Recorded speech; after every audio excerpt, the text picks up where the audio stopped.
Hi, I'm Bill. And I'm Ted! And We're Wild Stallions!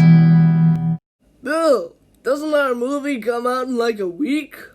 Yeah, Ted. Excellent! Wait, Ted. Aren't all the theaters closed?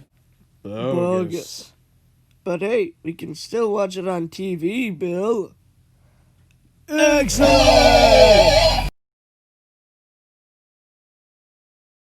Welcome back to Brick 2 Buddies. Today we will show you how to build Bill and Ted. The first thing you're going to need to do for Bill is get him a spiky tan hairpiece. You will need the head of Ant-Man from the LEGO War Machine Buster set. Next, you will need to get him some skin arms and put them on a light blue torso. We decided to give him Jay's hip piece because he always decides to wear an overshirt as a belt.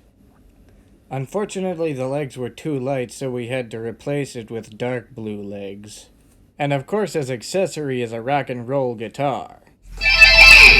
The perfect hair for Ted comes out on Ninjago Movie Coal, and his face is from an angry clone trooper. We got the torso from Blind Bag Joker's prison suit. Then we got him some skin hands to match his face, and we gave him some light blue legs. His accessory also just so happens to be a rock and roll guitar. Don't forget to subscribe so you can see more excellent animations and tutorials.